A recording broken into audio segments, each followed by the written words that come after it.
Greetings and good day, Doomwaves back here. Another video. Game that everybody always talks about. And when I first got into retro gaming, it's a game that I really wanted to get, and I did find it for rather cheap. Because if you wanted to find it at a game store, it'd be like 20 bucks, but I found it for a quarter. That game is Contra for the NES. Now, I don't think this is a wonderful, fantastic, oh my god, I have to have it game now that I have it. And now that I've played it too, I just beat it actually just like a few minutes ago, one time through, and I won't be like, all cool and say that I beat it without the cheat code, because I did use the cheat code to get more lives, because I'm really, frankly, not that good at platformers and really not that good at running guns. And one of the things that I really hate about this game is that one hit and you're dead. I mean, there's nothing, and then you lose your weapon upgrade, which is very tough. So quite frankly, I beat 90% of this game with just the regular machine gun that you're given, your standard default weapon. I think it's freaking hard, but that's me.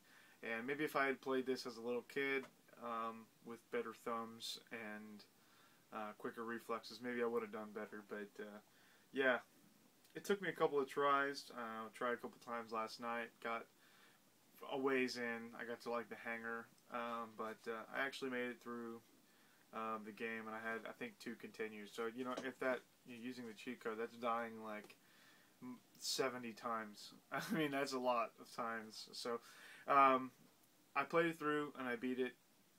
That was my main goal. I didn't have my goal wasn't to beat it without the cheat codes or anything like that. So it is a fun game.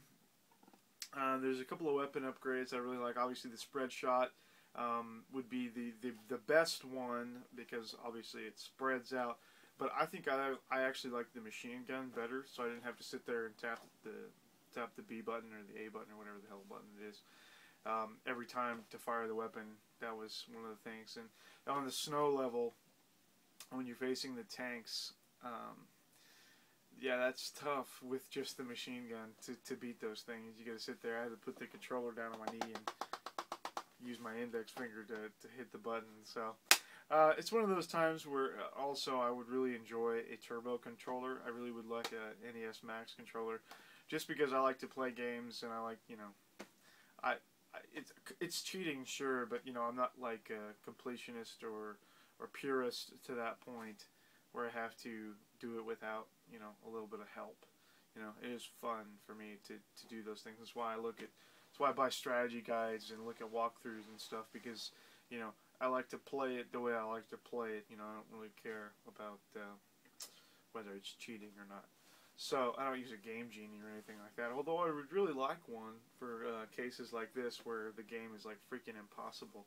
Well, that's not impossible, clearly. I've seen tons of people beat this game. But anyway, that's about all I've got. Short rant here, because I just beat it, and I'm kind of proud of myself with 70 plus deaths. Contra for the NES. So thanks for watching. Peace.